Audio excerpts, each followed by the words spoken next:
Good evening everyone. आप लोगों को स्क्रीन विजिबल है और आवाज़ मेरी ऑडिबल है तो आप बता दो एक बार।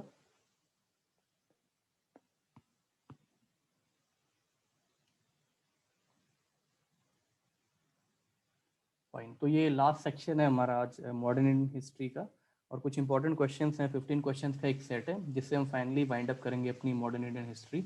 और कल से मेडाइवल इंडियन हिस्ट्री जो है हमारी वो स्टार्ट होगी आपके। तो नियर अबाउट 50 to 60 क्वेश्चंस का सेट आपका उसका भी रहेगा, 3 to 4 सेशंस आपके पास। और आज के जो सवाल है काफ़ी आपके इंटरेस्टिंग और काफ़ी सारी चीज़ें आपको इसमें से पता भी होंगी, और वही चीज़ें आपकी रिकॉल होंगी, और साथ में एडिशनल इन्फॉर्मेशन जैसा हम देखते हैं उसके वो सारी चीज़ें कवर करते जाएंगे। ठीक है। सो फर्स्ट क्वेश्चन जैसा कि आपको दिख रहा है आज के सेशन का, 15 तक हमने कल किए थे, 16 to 30, तो ये लास्ट पार्ट है आपका आज का। तो सवाल आपसे कह रहा है कि कौन सा वो चार्टर एक्ट था जिसने मोनोपोली जो है ट्रेड की वो ईस्ट इंडिया कंपनी की खत्म कर दी है, चाइना के साथ भी सी रूट से। अब जो सी रूट है उससे भी जो है आपकी चाइना के साथ फाइनली आपकी एंड कर दी है। मोर ओवर मैं आपको एक हल्का सा हिंट दे दूं, आपका ये वो एक्ट है जिसने फुल्ली एंड कर दी है आपकी, आप कह लो मोनोपोली ये ईस्ट इंडिया कंपनी की। अब ईस्ट इंडिया कंपनी को इसमें ये कहा है कि आप एज अ कंपनी नहीं, आप एज अ एडमिनिस्ट्रेटिव वर्क वाला, मतलब हमारी जो है एडमिनिस्ट्रेटर रहोगे, ये ब्रिटिश क्राउन ने जो आपका कहा गया। तो ये एक्ट है आपका कौन सा वाला जिसके तहत ऐसी बात कही गई है? सो ऑप्शन नंबर सी जो है जवाब आया है केवल का। ठीक है, option number see that is charter act 1833। ठीक है, तो इंपॉर्टेंट एक्ट है ये आपका 1833 वाला जो एक्ट है, दिस इज इंपॉर्टेंट और सही जवाब है ये। क्या कहा गया था इसमें, कुछ बातें आपने ध्यान रखनी है, और इंपॉर्टेंट ये क्यों है। देखिए इसमें पहली बात ध्यान रखना कि ये वो एक्ट है जिसके तहत आपके विलियम बेंटिक ने कहा था ठीक है मैं गवर्नर जनरल तो बन जाऊंगा भारत का, जो गवर्नर जनरल आपके जो रखे गए थे पहले बंगाल के, वो अब बनेंगे आपके भारत के, मतलब इंडिया के नाम से उसे जाना जाने लगेगा। तो ऐसा क्यों कहा गया? देखो कैपिटल तो शिफ्ट हुई नहीं है, कैपिटल अभी भी स्टिल कैलकाटा में ही, आपको पता है। बंगाल विभाजन हुआ है 1905 में, जब बंगाल विभाजन को रद्द किया गया 1911 में किंग जॉर्ज 5 द्वारा, विक्टोरिया द्वारा, तो 1911 के बाद राजधानी शिफ्ट करी गई है आपकी 1912 में। और उसी बीच जो है आपके लॉर्ड हार्डिंग के ऊपर जो है बम फेंका गया है। हालांकि एक प्रयास किया गया है रास बिहारी बोस की दिल्ली कॉन्स्पिरेसी के द्वारा, लेकिन वो प्रयास सफल नहीं हुआ है। 3 बंदों को पकड़ करके एग्जीक्यूट किया गया है, 3 क्रांतिकारियों को। ठीक है, तो समझना यहाँ पर कहा क्या था इन्होंने कहा था ठीक है मैं ले लूंगा आपकी जो ओनरशिप जो है ये ले लूंगा गवर्नर ऑफ इंडिया की, बट मेरी एक शर्त ये है कि गवर्नर ऑफ 3 प्रेसिडेंसी वहां करती थी आपकी, बॉम्बे, मद्रास, कलकत्ता, क्योंकि कलकत्ता एक गढ़ बना हुआ है। तो मैं गवर्नर जनरल जब इंडिया का कहलाऊंगा तो इसका मतलब बाकी 2 जगहों की, मद्रास की और बॉम्बे की जो गवर्नरशिप के अंदर जो पावर है लेजिस्लेटिव की, आपको खत्म करनी होगी। कहने का मतलब जब मैं यहाँ पर आपका जाऊंगा तो इनके पास कानून बनाने के अधिकार नहीं है, और वहां का भी मैं गवर्नर जनरल कहलाऊंगा। इनकेस अगर मैं दौरे पर निकला हूँ मद्रास के, या मैं दौरे पर निकला हूँ बॉम्बे के, तो वहां के गवर्नर की पावर अपने आप सब्ज्यूम कर जाएगी, उसकी जगह पर मैं प्रिसाइड कर जाऊंगा। ये मेरी शर्त है, अगर आप मानते हो तो मैं गवर्नर जनरल ऑफ इंडिया बनने को तैयार हूँ। ये थे विलियम बेंटिक। ठीक है, तो ये बात आपने ध्यान रखनी है। और इंपॉर्टेंट बात क्या हुई इस दरमियान इंपॉर्टेंट बात ये हुई कि ब्रिटिशर को जो मिशनरी को हमने पढ़ा था, मिशनरी को जो है चर्च वाली जो जितनी भी एस्टैब्लिशमेंट के राइट मिले थे वो 1813 में मिल चुके हैं। ये ध्यान रखना कि मिशनरी आएंगी और अपना प्रचार प्रसार करेंगी, 1813 में मिला है ये राइट। लेकिन आपका ब्रिटिशर आ करके यहाँ बस भी जाए, सेटल भी हो जाए, ये राइट दिया है 1833 में। मिशनरी को लाने का राइट दिया है इसने, ये ध्यान रखना। अगर पेपर में कभी सवाल आता है कि किसके थ्रू मिशनरी प्रोपोगेट हुई इंडिया के अंदर, that will be charter act of 1813। इस एक्ट ने अंग्रेजों को जो है कहा कि आप सॉल्ट और अफीम अफीम जो है इन चीजों में अपनी रखो, और साथ में चाइना के साथ जो है आप अपना व्यापार रखो, बाकी चीजों में जो है मोनोपोली खत्म कर दी थी।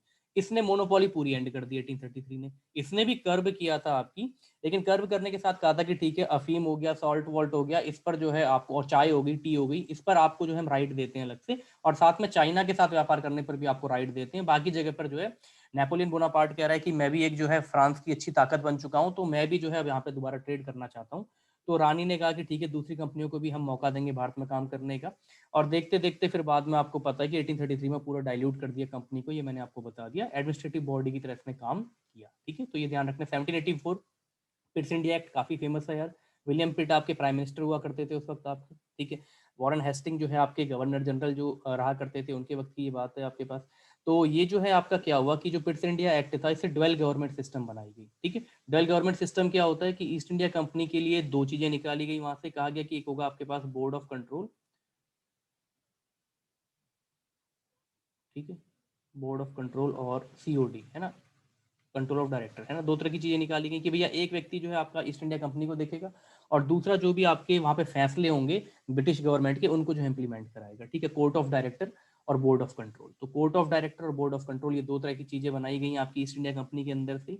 एक चीज कंपनी की चीज को देखेगी, दूसरी जो भी आपके ईस्ट इंडिया कंपनी के लिए जो रूल बनाए जाएंगे ब्रिटिश क्राउन के द्वारा उनको इंप्लीमेंट कराने का काम देखेगी। तो this was known as dual government. तो dual system of government Pitt's India act, paper में ध्यान रखना, ठीक है। अगला सवाल सही जवाब था, ये आपने 1833 जवाब दिया केवल ने सबसे पहले, और हेमंत जी ने जवाब दिया था बी। हालांकि बी में ना ये कहा गया था कि आप करो, कंप्लीट मोनोपोली एंड नहीं करी थी। मोनोपोली जो है ईस्ट इंडिया कंपनी की जो है चाइना के साथ करने का, आप पढ़ना कभी है ना, पढ़ना आप एक बार, आपको दोबारा से, मैं नहीं तो प्रोवाइड कर दूंगा, और डेटा मेरे पास जो है पड़ा हुआ, जो भी मैंने पीडीएफ जो मेंटेन करी है उसमें ये कहा था कि चाइना के साथ आप करो, और नमक के लिए भी करो आप, और साथ में आप अफीम के लिए भी करो, और चाय के लिए भी करो। ये चार चीजें दी थी 1813 में। बट 33 ने कहा कि अब खत्म कर दो, अब जो है ट्रेड जो है नहीं होगा, ये वाली चीज जो है ट्रेड पॉलिसी के लिए बंद कर दी गई थी, ठीक है। हाँ हाँ, मैं जो है शेयर कर दूंगा, ठीक है, ग्रुप में मैं शेयर कर दूंगा, ये ध्यान रखना। हाँ, चाइना के साथ कर सकते हैं ये कहा था, ठीक है। बाद में बोला था कि सभी बंद कर दो, चाइना के साथ फ्री आर्म दिया था, और सामान में जो है चाय, अफीम, नमक, तीन चीजों का आप ध्यान रखेंगे। अगला जो है सवाल आपका क्वेश्चन नंबर 17, कौन इसमें से रिस्पॉन्सिबल है, ध्यान से समझना, कौन इसमें से रिस्पॉन्सिबल है, पहला जो विधिवत, विधिवत मतलब कानून के हिसाब से जो पहला हिंदू विडो रीमैरिज एक्ट है ना, हिंदू विडो रीमैरिज, एक सती प्रथा खत्म कराई विलियम बेंटिक ने राजा राममोहन राय के साथ मिलकर के 1828-29 वाली।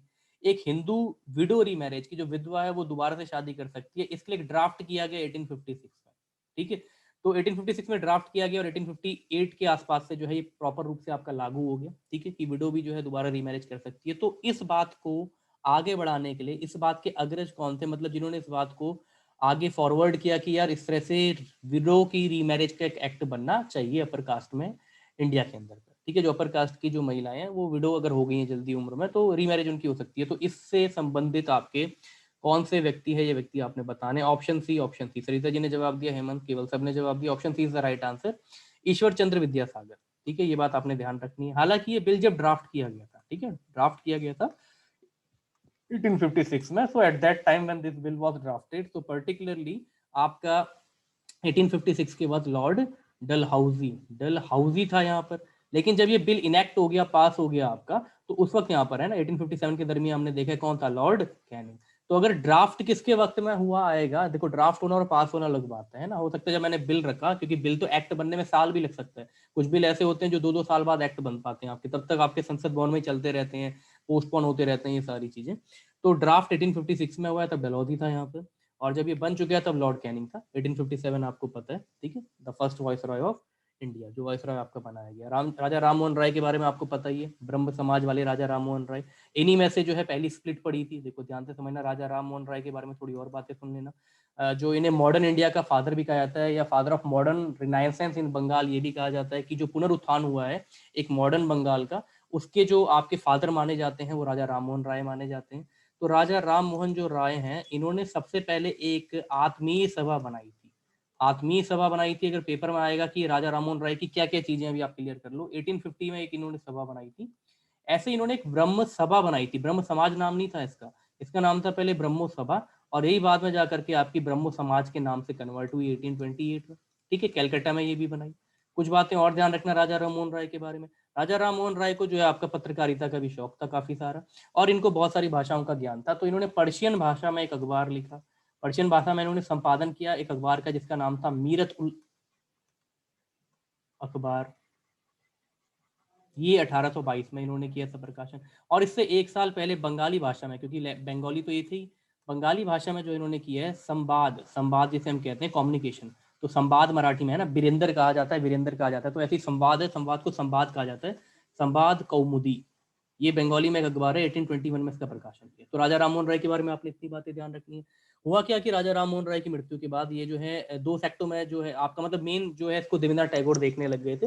फिर उसके बाद जब है नीचे आते आते आपका जो है इनमें उन्होंने अपने एक फर्स्ट टाइम जो है एक व्यक्ति को जो आपका है इसको ब्राह्मण वाले कास्ट से उठा करके, आपका केशव चंद्र सेन जिन्हें हम कहते हैं, इनको उठा करके जो है अपना आचार्य बनाया इन्होंने कि आपके देवेंद्रनाथ टैगोर ने। लेकिन देवेंद्रनाथ टैगोर की फिलॉसफी के साथ इनमें थोड़ी रिफ्ट आ गई, तो देवेंद्रनाथ टैगोर की जो फिलॉसफी को लोग मानने लगे वो बन गए आदि ब्रह्मो समाज वाले, आदि ब्रह्मो समाज वाले बन गए आपके देवेंद्रनाथ टैगोर, देवेंद्रनाथ टैगोर। इंडियन मिरर नाम से पत्रिका का प्रकाशन करते थे, कभी पेपर में आएगा तो इंडियन मिरर, यहाँ लिख देता हूँ, इंडियन मिरर, इस नाम से पत्रिका का उन्होंने स्टार्ट किया था। और इसी वाली पत्रिका में जो है आपका ये लेख लिखते थे, कौन? केशव चंद्र सेन। तो जो ब्रह्म समाज है इसकी पहली फूट पड़ी 1866 में। ध्यान रखना, कांग्रेस में 3 फूटें पड़ी हैं आपकी, सूरत स्प्लिट, स्वराज पार्टी, स्वतंत्र पार्टी, 3 फूटें पड़ी हैं। वैसे आपकी जो है आपकी ब्रह्म समाज में 2 फूटें पड़ी हैं, एक 1866 में फूट पड़ी है, 1828 में ब्रह्म समाज बन चुका है। जब पहली फूट पड़ी है तो एक आदि ब्रह्म समाज बना, जो देवेंद्रनाथ टैगोर के डिसाइपल थे, उन्होंने अपने आप को आदि ब्रह्म समाज कहा। और जो आपके केशव चंद्र सेन, जिनको इंस्टॉल करके चले गए थे 48-50 के आसपास में आपके देवेंद्रनाथ टैगोर, जो इनकी फिलॉसफी को मानने वाले लोग थे, थोड़े वेस्टर्नाइजेशन वाले थे, ठीक है। तो इनको बाद में पहले स्टार्टिंग में वैदिक वाली चीज उन्होंने मानी, बाद में जो है चर्च वाले फंडे पर आ गए थे, आपको बताया जाएगा। तो जिन व्यक्तियों ने केशव चंद्र सेन के जो फॉलोअर बने, वो कहलाए आपके साधारण, जो कहलाए आपके ब्रह्म समाज ऑफ इंडिया, या भारतीय ब्रह्म समाज लिख देता हूँ, भारतीय ब्रह्मो समाज, ये हिंदी में लिखा हुआ मिलेगा। और इसी को अगर आप इंग्लिश में कन्वर्ट कर लो तो आपको जो है लिखा हुआ मिलेगा ब्रह्म समाज ऑफ इंडिया, भारतीय ब्रह्मो समाज, ठीक है। और यही आपको इंग्लिश में मिलेगा ब्रह्मो समाज ऑफ इंडिया। ये पहली फूट थी आपकी, ब्रह्मो समाज ऑफ इंडिया, ठीक है। ये थे केशव चंद्र सेन वाले। केशव चंद्र सेन वही हैं जिन्होंने बाद में जो है आत्माराम पांडुरंग की मदद की है बॉम्बे जाकर के आपका प्रार्थना सभा को बनाने में, ठीक है। ब्रह्मो समाज वाले ये हैं आपके केशव चंद्र सेन। अब बाद में क्या हुआ, ये पहले तो खुद बोलते थे कि यार ऐसे ऐसे रूल होने चाहिए आपके, और लड़की की कम उम्र में शादी नहीं होनी चाहिए, ये नहीं होना चाहिए, वो नहीं होना चाहिए, बहुत फिलॉसफी झाड़ते थे। लेकिन खुद ही इन्होंने अपनी 12 साल की बेटी की शादी कूच बिहार के जो है राजा के साथ कर दी कम उम्र में, 12 साल की लड़की की। और खुद जो है एडवोकेट करते थे कि लड़की की उम्र जो है कम से कम इतने साल होनी चाहिए, और ये चीज देख दाख करके शादी नहीं करनी चाहिए। अब इन्हीं के जो है 2 टूट गए, फिर दोबारा से टूट पड़ी आपकी इसमें। अब अगली जो टूट पड़ी है वो इसके पड़ी है 12 साल बाद 1878 में। तो अब की बार जो भारतीय ब्रह्म समाज है, जिसे हम ब्रह्म समाज ऑफ इंडिया कहते हैं, ये 1878 में 1878 में 2 में और टूट गया। तो जो 2 में टूट गया, इसमें केशव चंद्र सेन के फॉलोवर हैं। जो केशव चंद्र सेन के फॉलोवर हैं, अब ये चर्च की फिलॉसफी पर चले गए, और इनको जो फॉलो करने लगे ये कहलाए नव विधा या नव विधाना, नए विधान। मतलब अब ये जा चुके हैं क्रिश्चियनिटी की ओर। अब इनके दोस्त बन चुके हैं हायर क्रिश्चियंस लोग, यहाँ के मिशनरी वाले लोग। अब इन्होंने कह दिया आपके पास एक philosophy, one God for entire humanity. कभी पेपर में आएगा कि ये लाइन किसने कही है, one God for entire humanity. इस वाली फिलॉसफी पर जा चुके हैं Keshav Chandra Sen, one God for entire humanity. इस बात को जिसने फॉलो किया, मतलब आपकी संपूर्ण मानवता के लिए एक ही गॉड है ना, गॉड आपका जीसस वाली बात। तो चर्च की फिलॉसफी पर नव विधा को मानते हुए केशव चंद्र के फॉलोवर जो है आदि भारतीय ब्रह्म समाज से टूट चुके हैं। आदि ब्रह्म समाज यहाँ आपका अलग है, जो अलग है देवेंद्रनाथ टैगोर का। यहाँ केशव चंद्र सेन का भारतीय ब्रह्म समाज है, ये टूटा है 2 सेक्ट में। नव विधा मतलब केशव चंद्र सेन के फिलोसफर, क्योंकि उन्होंने अपनी बेटी की शादी कम उम्र में एक राजा के चक्कर में कर दी, ताकि वो भोगो विलास, मतलब ताकि उसे कोई प्रॉब्लम ना हो। कूच बिहार का राजा था, राजकुमार था, उसके साथ कर दी। तो इससे खिन्न होकर के अलग से जो है यहाँ पर एक सेक्ट बना, जिसका नाम था कि भैया हम बिल्कुल सिंपल वाले हैं, हमें इन चीजों से कोई मतलब नहीं, हम हिंदुत्व के साथ ही चीजों में रहेंगे, वैदिक चीजों में रहेंगे। तो हमारा जो है वो है साधारण ब्रह्मो समाज। तो जो और डिसाइपल थे इनके, मतलब ये तो फॉलोवर हैं, अब जो डिसेंडेंट थे इसी सेक्ट के, वो अलग एक टूट गए और उन्होंने बनाया साधारण ब्रह्मो समाज। तो इतना डेटा आप जो है ध्यान रखेंगे थोड़ा बहुत इसके बारे में, ठीक है। कोई नया अगर आपका अपॉइंटमेंट हुआ है तो ये डेटा आपने ध्यान रखना है। अनदर इंपॉर्टेंट क्वेश्चन, सत्य शोधक समाज, द ट्रुथ सीकर, इंग्लिश में इसे कहते हैं ट्रुथ सीकर। अगर आप इसको कन्वर्ट करोगे, सत्य, ट्रुथ, शोधक समाज, शोध करने वाला, रिसर्च करने वाला, सीख करने वाला, तो truth seeking society, truth Sikar भी इसे कहा जाता है। तो जिसे आपका ट्रुथ सीकर सोसाइटी कहा जाता है, ये जो है आपका ये रिफॉर्मिस्टिक मूवमेंट है। तो सत्य शोधक समाज की जो है स्थापना आपके किन्होंने की है? सत्य शोधक समाज की स्थापना क्या गोपाल कृष्ण गोखले ने की है, क्या ज्योतिबा फुले या ज्योतिराव गोविंद राव फुले था जिनका पूरा नाम, या दयानंद सरस्वती साहब ने की है, सरस्वती ने, या फिर शिव नारायण अग्निहोत्री साहब ने की है? तो इसमें से किन्होंने की है? तो आपने जवाब दिया, हेमंत जी ने भी, आयुषी ने भी, सरिता ने भी। Option B is the right answer, all of you have given the right answer, Jyotiba Phule, ठीक है। यार ये ऐसे थे जो आपके निम्न तबके के लोग थे। एक्चुअली ये खुद एक माड़ी कम्युनिटी के थे, फ्लावर कम्युनिटी के, क्योंकि मैं तो महाराष्ट्र से ही मैंने बीटेक किया, तो पूरा का पूरा मुझे इस चीज का पता है। इवन जो मेरा कॉलेज था, 2 तरह के पाटिल होते हैं वहाँ पर। एक पाटिल अपने आपको मराठा मानते हैं, और एक ये पाटिल ऐसे होते हैं जो कि आपके फुलवाड़ी, जो आपके गार्डनर्स होते हैं, ठीक है। तो ये उस कम्युनिटी वाले जो है आपके थे। तो इन्होंने जो है फीमेल की एजुकेशन को लेकर के, ये और इनकी वाइफ, हालांकि पहला फीमेल कॉलेज तो जेडी बैथुन ने खोला था आपका, लेकिन पहली भारतीय महिला, बैथुन आपके इंडियन नहीं थे, क्रिश्चियंस थे वो आपके, है ना, बाहर से आए हुए मिशनरी टाइप वाले। तो पहली भारतीय महिला जिन्होंने स्कूल खोला लड़कियों के लिए, और लड़कियों के लिए ये कहा कि यार ये बाहर शौच में नहीं जाएगी, मतलब एक ऐसा स्कूल होना चाहिए कि जिसके अंदर ही लड़कियों की जो प्राइवेसी है वो चीज कंसर्न रहे, मतलब अगर स्कूल खुल रहा है तो साथ में टॉयलेट वॉयलेट इस चीज की भी, बाथरूम की जो व्यवस्था होनी चाहिए। इस बात को आगे बढ़ाने वाली थी इनकी वाइफ, जिनका नाम था सावित्रीबाई फुले। तो पहली इंडियन लेडी जिन्होंने विमेन के लिए स्कूल खोला, इंडियन लेडी, अगर वैसे विमेन के लिए स्कूल आएगा तो जेडी बैथून का बैथून कॉलेज है, ये आप ध्यान रखेंगे, लेकिन इंडियन लेडी के नाम पर अगर आपके पास आएगा तो वो है आपकी सावित्रीबाई फुले, जिनके नाम पर पुणे यूनिवर्सिटी का नाम अगर आप चेक करोगे अभी नेट में, तो पहले यूनिवर्सिटी ऑफ पुणे कहते थे, अब उसका नाम हो चुका है सावित्रीबाई फुले यूनिवर्सिटी। ठीक है, तो वो इनकी वाइफ थी। तो सत्यशोधक समाज जो है आपका ट्रुथ सीकर सोसाइटी है भैया, तो ये जो है आपकी 1873 में, ठीक है, 1873 में पूना में जो है इसकी स्थापना करी गई, ये बात आपने ध्यान रखनी है। एक फेमस किताब थी जिसमें इन्होंने इन सब चीजों के बारे में बताया है कि निम्न वर्ग, मतलब इन्होंने कहा कि कास्टिज्म इन सारी चीजों के लिए, हाँ, फर्स्ट गर्ल स्कूल जो है ना पूना का 1851 का, वो जो इनकी वाइफ के द्वारा खोला गया, ये आप ध्यान रखना, ठीक है। अगर इंडियन लेडी कहते हैं आपका, तो वैसे तो जेडी बैथून का नाम आता है आपके स्कूल या कॉलेज खोलने के नाम पर, ठीक है, विमेन वाला। तो आप ये ध्यान रखना 1873 में जो सत्यशोधक समाज है इसकी स्थापना हुई है आपकी पुणे में, महाराष्ट्र वाले प्रांत में। और साथ में इनकी एक फेमस किताब है गुलामगिरी, है ना, गुलाम, आप समझ सकते हो, गुलाम मतलब स्लेवरी वाला। तो इसमें इन्होंने बताया कि किस तरह से जो है मतलब ऑपरेस किया जाता है, जो थोड़े से नीचे वाली कास्ट के होते हैं उन लोगों को किस तरह से जो है यूज किया जाता है, ये वाली चीजें जो है इन्होंने बताई हुई है, ठीक है। ये माड़ी कम्युनिटी के थे, माड़ी कम्युनिटी एक तरह से अभी महाराष्ट्र में एक अदर बैकवर्ड कास्ट के अंदर पर आती है, ठीक है, ओबीसी के अंदर आती है। माड़ी मतलब माली, जैसे माली कहते हैं, वहां पर लॉ शब्द होता है, वहां पर लॉ नहीं होता, लॉ की जगह पर एक इस तरह का शब्द होता है वहां पर, ठीक है।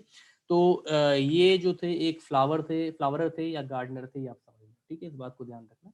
तो इनका जो मेन मकसद था वो यही था कि इन चीज़ों से उठ करके, मतलब जो सोशल लेवल्स हैं आपकी, जातिवाद संप्रदायवाद जो आपका चल रहा है एक पर्टिकुलर एक सेक्ट के अंदर पर, जो वर्ण के अंदर पर और ज़्यादा जातियां टूट रही हैं किसी एक वर्ण में, तो उस हिसाब से जो है इन्होंने जो है इसके अगेंस्ट एक आवाज़ उठाई थी, ठीक है, सत्यशोधक समाज। और साथ में महिला एजुकेशन से रिलेटेड है दोनों मियाँ बीवी। अगला सवाल, हेनरी विवियन डेरोजियो, कहीं पर पूरा नाम भी इनका मिलेगा HVL, Henry Vivian Louis Derozio, ठीक है।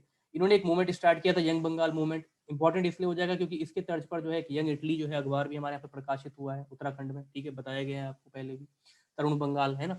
तो यंग जो है आपका यंग बंगाल मूवमेंट जो है, ये जो है हेनरी विवियन डेरोजियो ने स्टार्ट किया। तो इसने इंस्पिरेशन कहाँ से ली थी, मतलब कहाँ से इसको जो है ये करने की, कि इस तरह से एक यंग बंगाल मूवमेंट किया जाए। यंग बंगाल आप ध्यान से सुनो, मतलब आप पढ़े लिखे लोगों का बंगाल, जागरूक लोगों का बंगाल।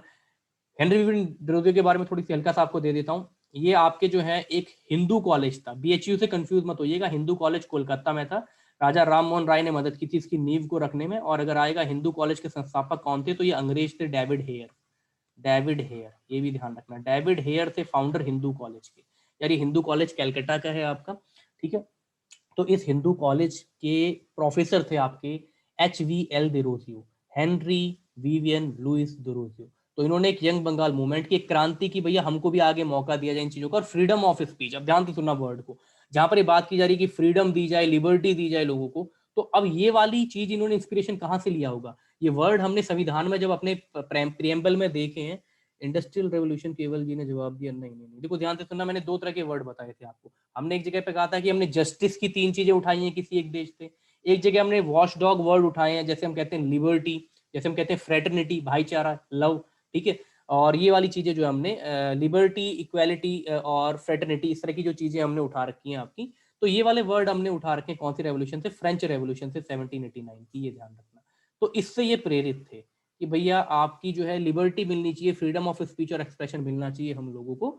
तो आप इस डेटा को ध्यान रखना, ठीक है। इंडस्ट्रियल रेवोल्यूशन आपका अलग है, अमेरिकन रेवोल्यूशन 1765 1776 के आसपास वाला, कार्ल मार्क्स की मार्क्सियन थ्योरी आपकी। इंडस्ट्रियल रेवोल्यूशन 1776 से तेज हो गया था, 1765 से तेज हो गया था, 76 के आसपास में अमेरिकन रेवोल्यूशन के साथ जो है ये आपका तब्दील हुआ था। समूचे यूरोप में हुआ था इंडस्ट्रियल रेवोल्यूशन, और अमेरिका में अमेरिकन रेवोल्यूशन अपना अलग था खुद का, जब यहाँ पर जो है आपका ब्रिटिश जो आपके सामान बनने वाली चीज थी, डाई वाई वाला जो ये काम करवा के ले आते थे, ये फीका कर दिया था अमेरिका ने इंडस्ट्रियल रेवोल्यूशन के साथ अपने, ठीक है। फ्रेंच रेवोल्यूशन इंपॉर्टेंट है 1789, क्योंकि थोड़ा बहुत आपका वर्ड हिस्ट्री का पार्ट आ सकता है वीडियो के पेपर में, ये ध्यान रखना। तो फ्रेंच रेवोल्यूशन जो है आपका, ये ध्यान रखना, जो बंदे मैं बोल रहा हूँ फ्रांसीसी बंदे, नेपोलियन बोनापार्ट या इनका नाम मैचावेली हो गए आपके, ठीक है, ये बंदे कहाँ के थे, व्लादिमीर लेनिन कहाँ के थे, ये सारे बंदों के नाम आपने ध्यान रखना है, ठीक है, बिस्मार्क का नाम ध्यान रखना है, ठीक है, यूनिफिकेशन ऑफ इटली। तो कुछ सारे वर्ड हैं आपके जो पेपर में आ सकते हैं। इनके बारे में केवल क्या आता है कि इस बंदे का नाम, आप पेपर उठा के देखना, अगर थोड़ा वर्ड हिस्ट्री आती है हल्की सी, हालांकि मैं लास्ट में टॉपिक लूंगा आपका जिसमें वर्ड ऑर्गेनाइजेशन कराऊंगा, इसके बाद आपकी हिस्ट्री के बाद ज्योग्राफी होगी, ज्योग्राफी के बाद आपके 2 लेक्चर होंगे ऑर्गेनाइजेशन के ऊपर। तो वहां पर आपके जो पुराने कुछ मूवमेंट्स हैं, फेमस मूवमेंट्स के जो लीडर हैं विश्व में, जो मूवमेंट्स हुए, उनके द्वारा छापी गई किताबें या उनकी विचारधारा, इसके ऊपर सवाल आता है हमारे उत्तराखंड में। तो ये वाला हम वहाँ पे कवर कर लेंगे, हो जाएंगी ये चीजें, है ना। तो ये ध्यान रखना है ना। लिस्ट में जो है नहीं, जो अपडेट हुई उसमें नहीं दिया है, लेकिन ना पता है 2-4 सवालों का गेम खेल सकता है ये, तो हम जो है बेटर तैयार रहेंगे उस चीज के लिए। मतलब अब हम वहाँ पे चैलेंज भी नहीं, मतलब क्या कहें उसमें, क्योंकि पहले सिलेबस आया था, बाद में अपडेट होकर के आया, तो उसमें इन्होंने हटा दिया। सेम ऐसा ही गेम इन्होंने कंप्यूटर वाला खेला, अगर आप देखोगे पहले एक सिलेबस आया था उसमें कंप्यूटर नहीं दिया, फिर बाद में कंप्यूटर ऐड कर दिया, इस तरह से। तो हम जो है करके चलेंगे, कोई दिक्कत नहीं है ना। 3-4 सवाल ज्यादा से ज्यादा अगर आए तो 3-4 सवाल आ सकते हैं आपके वही इंडियन जीएस वाले पार्ट में, जो 30 नंबर का आएगा।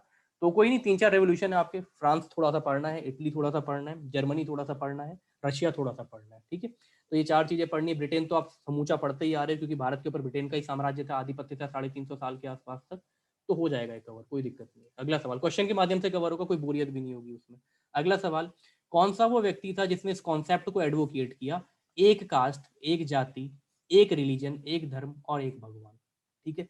पीछे हमने पढ़ा वो बात अलग थी आपकी, ठीक है, जो बात हमने पीछे पढ़ी आपके पास कि भैया जो है आपके पास जो ये वर्ड कहा गया था कि केवल एक ही गॉड आपका होगा सारी की सारी ह्यूमैनिटी के लिए, वो बात अलग है आपकी। ये बात अलग है कि एक कास्ट होगी, एक धर्म होगा और एक ही भगवान होगा। ये किसने कहा था? महात्मा गांधी ने कहा, नारायण गुरु ने कहा, या आपके पेरियार ईवी रामास्वामी ने कहा, आपके रामास्वामी नायकर इनका पूरा नाम है, या स्वामी विवेकानंद ने कहा? तो ऑप्शन बी जवाब आया है आयुषी का, option B is the right answer, Narayana Guru. थोड़ा इनके बारे में भी जान लो। केरला के थे ये आपके, इजावा कम्युनिटी के थे। इजावा को आवर्ण कहा गया। 4 तरह के वर्ण थे ना हमारे, वर्ण के आधार पर 4 जो है कैटेगरी में बांटा गया, वर्ण सिस्टम आपने पढ़ा होगा, ठीक है। तो केरला में एक कम्युनिटी थी इजावा, EZAVAH, इजावा कम्युनिटी के ये आपके थे, इसे निम्न कैटेगरी माना जाता था।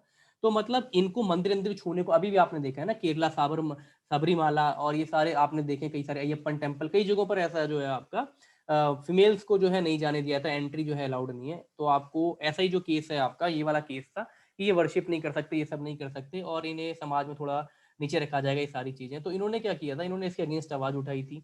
तो इन्होंने एक इंपॉर्टेंट काम किया, एक पेपर में आएगा एक मूवमेंट, ये ध्यान रखना, अरावीपुरम। अरावीपुरम मूवमेंट का लिंक भी जो है आपका, वो भी आपके इन्हीं से है, नारायण गुरु से। एक्चुअली था क्या ये, इन्होंने क्या किया, शिव जी का एक आइडल स्थापित कर दिया, शिव जी की एक मूर्ति जो है वो उठा करके अरावीपुरम केरला में एक जगह वहां पर स्टैब्लिश कर दी। तो वही जो चीजें अरावीपुरम मूवमेंट कहलाई कि भैया जो आपके बाकी सेक्ट के लोग हैं वो भी जो है भगवान की पूजा कर सकते हैं और उनके लिए भी दरबार खुले रहने चाहिए। इसके अलावा इन्होंने क्या किया, थोड़ा योग सिद्ध के लिए जो है आपके फेमस थे, इन्होंने ये काम तो किया अपलिफ्टमेंट का काम जो है, वेदा को मानते थे, ये कोई दिक्कत नहीं है इसमें, वेदा कल्चर को ये भी मानते थे, ठीक है। लेकिन इन्होंने क्या किया, इन्होंने एक जो है SNDP करके आपको एक वर्ड मिलेगा, ठीक है। तो ये जो है आपके पास, ठीक है, SNDP थी आपके पास, श्री नारायण गुरु, श्री नारायण गुरु धर्म परिपालना, मैं लिख देता हूं यहाँ पर, श्री नारायण गुरु, ये एक ट्रस्ट है, श्री नारायण गुरु धर्म परिपालना योगम, ठीक है। एक योग टाइप की एक ऐसी एक चैरिटेबल ट्रस्ट है जहां पर लोग आकर योगा भी करते थे, और जो मतलब मन श्रद्धा से जो वो डिवोट करना चाहते थे इन अच्छी चीजों के लिए, वो अपना जो है कोई चीज वहां पर डोनेशन भी कर सकते थे। तो ये एक चैरिटेबल ट्रस्ट थी, ये भी इनके द्वारा जो है स्टार्ट करी गई थी। ये साउथ में फेमस थे, कहाँ पे फेमस थे, साउथ में, ध्यान रखना आप, चैरिटेबल ट्रस्ट थी। तो ये 2 डेटा ध्यान रखने, एक अरावीपुरा मूवमेंट का लिंक है इनका, अरावीपुरा मूवमेंट आएगा आपका। तो अरावीपुरा मूवमेंट मैंने बता दिया, शिव जी का आइडल उठा करके स्थापित किया गया था अरावीपुरम, एक गाँव में आपके, एक जगह पर केरला में, ठीक है। तो नारायण गुरु ने ये कहा था कि एक जाति होगी, एक धर्म होगा, एक भगवान होंगे, सब बराबर है, कहने का मतलब ये, ठीक है। अगला सवाल आपका क्वेश्चन नंबर 21, कौन सा इसमें से मैच नहीं है करेक्टली, फटाफट सही बताइए, कौन सा इसमें से गलत है, मतलब करेक्ट मैच नहीं है। एबॉलिशन ऑफ सती क्या विलियम बेंटिक के साथ रिलेशन है? एबॉलिशन ऑफ स्लेवरी क्या लॉर्ड एलन बर्ग के साथ है? 1860 के आसपास वाली जो आपकी 1848 के आसपास वाली जो समय के आसपास की बात है आपकी। First railway line in India Lord Canning के साथ, स्वदेशी मूवमेंट लॉर्ड मिंटो के साथ। तो कौन सा वाला गलत है इसमें से आपके पास? ऑप्शन सी केवल का जवाब आया, सी हेमंत जी का जवाब आया, तो सी इज द राइट आंसर। पहली रेलवे लाइन आपको पता है 1853, 16 अप्रैल 1853 डेट आपने ध्यान रखनी है। 16 अप्रैल 1853 को बोरी बंदर बॉम्बे से थाने के बीच में एक 34 किलोमीटर की डिस्टेंस कवर करी गई थी। एक ऐसी ट्रेन से जिसके 3 लोकोमोटिव इंजन थे, अगर पेपर में आएगा तो वो भी नाम आपने ध्यान रखना है, साहिब, सुल्तान और सिंध। 3 इंजन लगाए गए थे। हम कई बार देखें ट्रेन के आगे 2 इंजन, तो 3 इंजन लगाए गए थे क्योंकि नई नई डिस्कवरी थी यार। केवल 13 बोगी की ट्रेन थी। अब तो हम कई सारी देख लेते हैं, स्लीपर में ही S16 मिल जाते हैं, फिर एसी के 2 कोच, फिर आपकी एसी के 2 मतलब थर्ड क्लास एसी के, सेकंड क्लास के व्हील चेयर, तो बहुत लंबी लंबी ट्रेन आपकी बन जाती है। तो 13 बोगी की ट्रेन चली थी, 34 किलोमीटर का डिस्टेंस कवर किया था बॉम्बे से थाने, बॉम्बे में भी बोरी बंदर वाली जगह से, अगर पेपर में आएगा तो ध्यान रखना। तो ये काम आपका सारा का सारा हुआ था किसके वक्त में? लॉर्ड डलहौजी जी ने, आपको फादर जो मेकर कहा जाता है या father of modern Indian making भी कहा जाता है। ये कल मैंने आपसे एक सवाल कराया था, लॉर्ड डलहौजी, याद रहेगा आप लोगों को। ठीक है, ऐसे ही डायमंड हार्बर से कोलकाता पहली टेलीग्राफ लाइन, जगह भी याद रखनी है यार, पेपर में स्पेसिफिक जगह याद रखनी है। डायमंड हार्बर से कलकत्ता पहली टेलीग्राफ लाइन, बॉम्बे से थाने पहली ट्रेन। ठीक है, अगला सवाल हमारा जो है, नेक्स्ट क्वेश्चन आपका, क्वेश्चन नंबर 22, कौन सी पर्सनैलिटी इसमें से दीपावली डिक्लेरेशन के साथ संबंध रखती है? कौन सी वो पर्सनैलिटी है? क्या वो लॉर्ड लिनलिथगो हैं, क्या वो लॉर्ड इरविन है, क्या गांधी जी हैं, क्या सुभाष चंद्र बोस है, और साथ में लिखा गया वो इंसिडेंस किस वक्त हुआ है? दीपावली डिक्लेरेशन आपने नहीं सुना होगा, ट्राइबल सा मतलब इतना ध्यान नहीं दिया होगा हिस्ट्री में डीप में जाकर के, बट मॉडर्न इंडियन हिस्ट्री का ये पार्ट है। इंपॉर्टेंट चीजें हुई हैं इंडिया में, मतलब कुछ मेजर से आपके हुए इस वक्त में, काफी हलचल का माहौल है। तो उसके बाद मतलब सबसे ज्यादा हलचल के आसपास का समय इसमें से आपको कौन सा लग रहा है? आप खुद जो है एक गैस करो कि बहुत ज्यादा हलचल मच चुकी है चीजों को लेकर के, तो ये वक्त जो है आपका कौन सा है? ऑप्शन बी एक जवाब दिया है लॉर्ड लिनलिथगो, हेमंत जी ने, बाकी और ऑप्शन बी एक जवाब आया है, बाकी औरों का कोई जवाब नहीं है। देखो ध्यान से सुनना, दीपावली डिक्लेरेशन का जो केस है ये लॉर्ड इरविन से संबंधित है। ठीक है, साइमन कमीशन का नहीं नहीं नहीं नहीं, थोड़ा सा सुभाष चंद्र बोस, हमें ऐसा लगा कि यार वो साहब बाहर चले गए थे तो हो सकता है ये अफरा तफरी का माहौल हो। देखो अफरा तफरी का माहौल यहाँ पे खराब कब से हुआ? सारी चीज चल रही थी, चोरा चोरी में हम ही लोगों ने जो है अहिंसा वाला काम हो गया था, गांधी पीछे चले गए थे, पहली बार जेल की टर्म हुई थी लॉर्ड रीडिंग के टाइम में भारत के अंदर पे। हालांकि पहली जेल जोहानसबर्ग में वो झेल करके आ चुके हैं 1908 में, आपकी साउथ अफ्रीका में। इंडिया के अंदर की पहली जेल जो है उनको लॉर्ड रीडिंग के टाइम पर हुई थी, है ना। लॉर्ड रीडिंग के बाद में क्या हुआ? अगला व्यक्ति ये बना था लॉर्ड इरविन आपका 1926 से 31 के बीच में। ठीक है, तो ये आपने ध्यान रखना है। तो लॉर्ड इरविन जो है आपका ये फेमस व्यक्ति है आपका, तो ये बना था 1930 से 26 से लेकर के 1931 के बीच में। तो इसने क्या किया ना, इसने जो है आपका साइमन आइमन सारी चीजें हो चुकी हैं, लाला लाजपत राय की मृत्यु हो गई है, कहीं से इनको बुरा भी लग रहा है कि भैया मतलब एक किसी व्यक्ति की मृत्यु हुई है लाठीचार्ज में। और यहाँ पर जो कमीशन, फिर बाद रिपोर्ट के लिए कमीशन भी बैठाया गया इरविन के वक्त में, क्योंकि इरविन यहाँ पर जो है आपका वॉइस रॉय था उस वक्त में। सुबह आपके जो है भगत सिंह ने, बटुकेश्वर दत्त ने काम कर चुका है असेंबली बम वाला, मार दिया है आपके सॉन्डर्स को, है ना, स्कॉट की जगह पे सॉन्डर्स को मार दिया। तो काफी ज्यादा अनरेस्ट की सिचुएशन दोबारा स्टार्ट हो चुकी है। ठीक है, ये बात ध्यान रखना।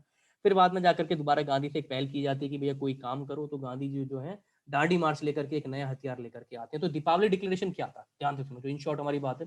दीपावली डिक्लेरेशन दिल्ली में किया गया एक डिक्लेरेशन था लॉर्ड इरविन के द्वारा, जिसमें इसने अपने मन से कह दिया, इसने अपने मन से कह दिया कि भैया अंग्रेजों की मंशा है भारत को क्या देने की? डोमेनियन स्टेटस देने की। हालांकि ये बात अभी तक कहीं नहीं गई है, अंग्रेजों ने मानी नहीं है। अंग्रेजों ने ये बात आपकी कहां पर मानी? जो अगस्त ऑफर था इसमें मानी। पर ये अपने मन से थोड़ा कि भैया इन लोगों को अपीस करने के लिए कि माहौल खराब हो गया, ये सारी चीजें हो रही हैं, तो ये लॉर्ड इरविन ने दिल्ली में दीपावली के वक्त पर, दीपावली डिक्लेरेशन क्यों कहा गया? क्योंकि दिवाली के वक्त पर जो है एक डिक्लेरेशन किया आपका, क्योंकि उसी वक्त मेजर सभाएं होती थी, नवंबर दिसंबर, अक्टूबर से दिसंबर का वक्त जो है आपका, ये आपका जो होता था, यही समय होता था आपका जनरली गोलमेज सम्मेलन का, सितंबर से लेकर के नवंबर वाला, यही जो समय होता था नवंबर दिसंबर, जनरली आईएनसी की बैठकों का होता था, मतलब मेजर सेशन का समय यही होता था। तो दीपावली में एक डिक्लेरेशन कहा जिसमें इसने एक ये सौगात देने की बात कही कि थोड़ा सा पीस का माहौल सा बन जाए, क्योंकि भगत सिंह ये सब लोग जेल में है, तो लोग उग्र भी हुए होंगे, क्योंकि बहुत सारे रेवोल्यूशनरी क्रांतिकारी संगठन जो है भारत के बाहर आ चुके हैं, आपके HRSA, HSA और सारे जो संगठन है सारे के सारे जो है आतुर हैं अब जो है धावा बोलने के लिए अंग्रेजों के ऊपर। तो इन्होंने कहा था कि एक डोमिनियन स्टेटस दिया जाएगा जिसमें भारत को ऊपर रखा जाएगा। इस तरह से एक इसने अपने मन से डिक्लेरेशन दे दिया। हालांकि ब्रिटेन ने कहा कि ये बात हमने नहीं कही थी, ये बात जो है लॉर्ड लिनलिथगो के वक्त में ब्रिटेन ने जरूर कही थी कि भैया ताकि जो भारतीय हैं, भारतीयों को शामिल किया जा सके अगस्त ऑफर के दायरे में सेकेंड वर्ल्ड वॉर में। ठीक है, अगस्त ऑफर का जो है आपका एक झांसा दे करके सेकंड वर्ल्ड वॉर में इनका जो है दोबारा से सहयोग लिया जा सके। लेकिन अब के बाद भारतीय तेज हो चुके हैं। भारतीय तेज इसलिए हो गए क्योंकि गांधी सतर्क हो चुका है, क्योंकि गांधी के कहने पर जो है पहले लोग कूदे थे, फर्स्ट वर्ल्ड वॉर में सहयोग दिया था, लेकिन जो है एक पीछे से खंजर पड़ा। तो खंजर क्या पड़ा, इनको रॉल अटैक का खंजर पड़ा, मुसलमानों को खंजर क्या पड़ा, वो टर्की के खलीफा का पद का। तो ये दोनों एक साथ हो गए, तो जाकर के खिलाफत और आपका नॉन कॉपरेशन मूवमेंट स्टार्ट हुआ। ठीक है, तो ये बात आपने ध्यान रखनी। दीपावली डिक्लेरेशन दिल्ली में दीपावली के वक्त पे किया गया, लॉर्ड इरविन के द्वारा एक डिक्लेरेशन है जहां पर उसने ये बात कही है कि भारत को दिया जाएगा डोमिनियन स्टेटस। बात क्लियर है यहाँ पर? चलिए आगे हम नेक्स्ट क्वेश्चन पर मूव करें। 8 क्वेश्चन और है हमारे, जल्दी जल्दी में बढ़ाना कि सेकंड्स में जो है आप जवाब देंगे। ठीक है, नेक्स्ट जो सवाल है हमारा question number 23, match the following. पहले में संगठन है, दूसरे में इनके संस्थापक है। लिस्ट 1 लिस्ट 2, ये संगठन है, ये संस्थापक है। अगर आपने 1 2 के बारे में भी पढ़ा है तो आप इस चीज को मैच कर लोगे।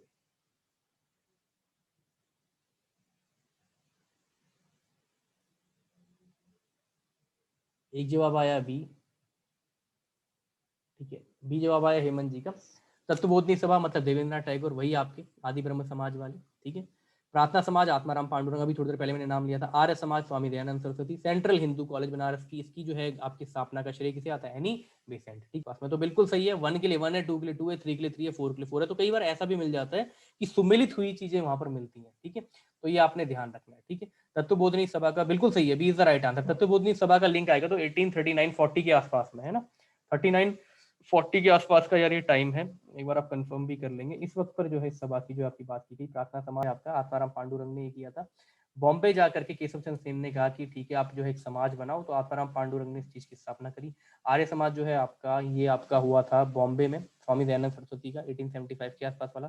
Central Hindu school of Banaras जो बाद में बीएचयू बन गया, एनी बेसेंट जो है इसकी फाउंडिंग लेडी थी, संस्थापक थी, है ना, एनी बेसेंट। थियोसॉफिकल सोसाइटी बाद में जाकर के अडियार में जो हेड बनी, और साथ में आपकी जो है आईएनसी के सेशन की भी हेड बनी है, आपको पता है 1917 में। ठीक है, अगला सवाल हमारा question number 24, again match the following. पहले में पार्टी है, दूसरे में इनके फाउंडर है। मतलब ये कुछ आपकी पार्टीज हैं, ये कह लूँ तो मोर ओवर एक तरह से आप ये कह सकते हो कि एक तरह से रेवोल्यूशनरीज पार्टी है, और सामने इनके फाउंडर आपके लिखे गए। तो क्या इसका मैच करेंगे? अगर आपको 1 2 का भी पता है तो आपको आसानी हो जाएगी करने में। तो बी जवाब दिया हेमंत जी ने, 4 3 2 1। क्या यही जवाब है क्वेश्चन नंबर 24 का? बताइए बाकी लोग।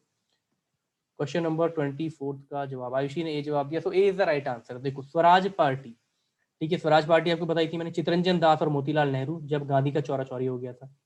तो फिर ये आंसर तो ऐसे ही कट जाएगा। अब मैं बहुत समझदार हूँ, समय बचाने वाला आदमी हूँ, तो यही टिक करूंगा। बाकी बात की है तो स्वराज पार्टी की जो है आपकी 1 जनवरी 1923 की जो है आपकी स्थापना दिवस है। हालांकि ज्यादा चल नहीं पाई है, चितरंजन दास के मरने के बाद 1925 में फीकी पड़ गई। लास्ट में जाते जाते 1930-35 तक जो है आपकी मर्ज हो गई मेन आईएनसी में। गदर पार्टी, ठीक है, सैन फ्रांसिस्को में यूएस में जो है इसकी स्थापना करी गई थी 1913 में, लाला हरदयाल सोहन सिंह भकना द्वारा। ठीक है, अनुशीलन समिति जो है, ये 2 तरह की भी अनुशीलन समिति जो है, पहली परमार्थनाथ, परमार्थ PRAMAT, परमार्थ नाथ मित्रा, ये बंगाली थे, इन्होंने स्टैब्लिश करी थी कैलकाटा में 1902 में। ये आपने ध्यान रखना है। तो बाद में जाकर के इसके 2 विंग बने। एक बनी अनुशीलन समिति ऑफ डेका, ये परमार्थनाथ मित्रा इसके फाउंडर हैं, जो मेन थी आपकी। ठीक है, ये थी आपकी बंगाल में मिदनापुर में, MIDNA मिदनापुर एक जगह है आपकी यहाँ पर। तो इसके 2 विंग बने, बाद में जाकर के 2 विंग में डिवाइड हो गई 1906 के आसपास में। 2 विंग बने, एक बना अनुशीलन SANUSHI अनुशीलन समिति, अनुशीलन समिति ऑफ डेका, जो कि आपकी 1906-07 के आसपास में जो है आपकी फ्लरिश करी। डेका में जो है इसका हेड ऑफिस रखा गया, इसका मिदनापुर बंगाल में, डेका बांग्लादेश वाला इलाका। One is East Bengal, another one is West Bengal आपका। ठीक है, ये किसने किया? पुलिन बिहारी बोस, PULIN, अगर पेपर में आएगा कभी तो ध्यान रखेंगे, पुलिन बिहारी बोस। तो ये इसके संस्थापक थे। और साथ में दूसरा एक ग्रुप बना, युगांतर ग्रुप, है ना, ये ग्रुप आपको पता है, युगांतर ग्रुप, अरविंदो घोष, रास बिहारी बोस, इन्हीं लोगों ने मिलकर के जो है एक संगठन, एक संरचना रची थी, इसी के अंदर रास बिहारी बोस ने। हालांकि फाउंडर आएंगे इसके, तो फाउंडर है अरविंदो घोष, ARUBINDO। अरविंदो घोष का एक रेवोल्यूशनरी एक ये ग्रुप है जो कलकत्ता में ही आपका जो है चल रहा है, फंक्शन कर रहा है। तो युगांतर ग्रुप जो है आपका, ये एक फेमस ग्रुप है। इसी के तहत जो है आपकी दिल्ली कॉन्स्पिरेसी रची गई रास बिहारी बोस द्वारा 1911 में लॉर्ड हार्डिंग को मारने के लिए।